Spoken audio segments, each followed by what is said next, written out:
Do we know the joy and freedom of Christ's rule in our lives? A blessed Saturday, brothers and sisters. This is our reflection question for today. Holy Spirit, make my heart open to the Word of God. Make my heart open to goodness. Make my heart open to the beauty of God every day. Amen.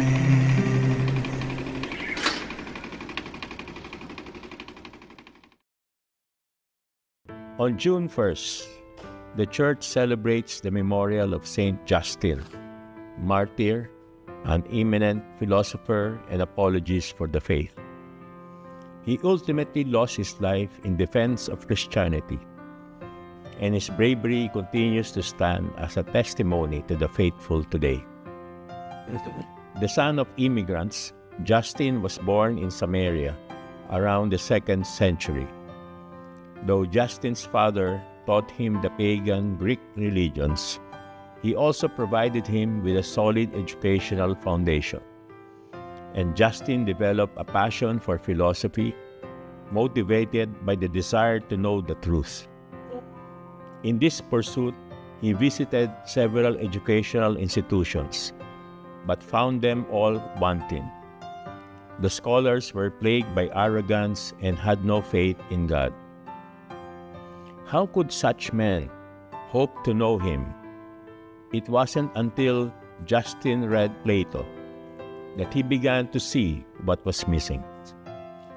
This marked the beginning of Justin's intellectual and spiritual journey to Christianity. And at age 30, he was baptized, but he did not cast off all things associated with his heritage, continuing to dress in the traditional Greek philosopher's cloak. He remained a bachelor until his death and taught others about the Catholic faith, becoming a rigorous apologist for Christianity against paganism and secular philosophy. In particular, Justin is known for his apologies and dialogue with Trypho, and his efforts to convince Roman officials of the disadvantages of persecuting Christians. Justin is also one of the earliest scholars to have given a cohesive framework for how the Church beliefs inform the practice of liturgy. Justin's outspoken defense of Christianity and stance on persecution would eventually cost him his life. Though his letter to Emperor Antonius Pius in 150 was successful in staving off persecutions, Christians faced it again under Emperor Marcus Aurelius in 167.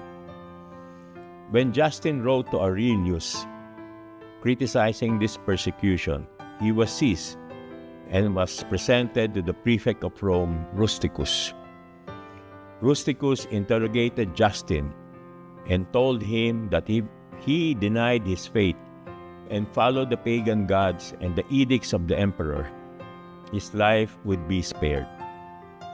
But Justin held fast to his faith, and for that he was scourged and put to death alongside 6 companions. Today he is remembered not only for his keen philosophical mind and work as an apologist, but for his unflinching bravery in the face of torment and death. Do we accept the authority of God's Word and submit it with trust and obedience? Many religious leaders took offense at Jesus because they could not accept his authority. After Jesus had dramatically cleansed the temple of the traders and money changers, the Jewish leaders questioned Jesus to trap him. If he had said that his authority is divine, they would have charged him with blasphemy. If he had said he was doing it on his own authority, they were prepared to arrest him as a mad zealot before he could do more damage. Jesus, seeing through their trap, posed a question to them: and made their answer a condition for his answer. Did they accept the work of John the Baptist as divine or human? If they accepted John's work as divine, they would be compelled to accept Jesus as the Messiah. They dodged the question because they were unwilling to face the truth.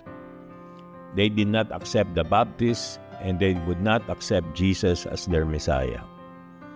Jesus told his disciples that the truth will set you free. Do we know the joy and freedom of Christ's rules in our lives? Let us pray. In the name of the Father, of the Son, of the Holy Spirit. Amen. Lord Jesus, let us know the joy of and freedom of your rule in our lives. Teach us your ways that we may grow in the knowledge of your truth and live accordingly to your word. Jesus, King of mercy, we trust in you. Amen. In the name of the Father, Son, of the Holy Spirit. Amen. God bless your families, brothers and sisters. God bless our Catholic Church and Couples for Christ.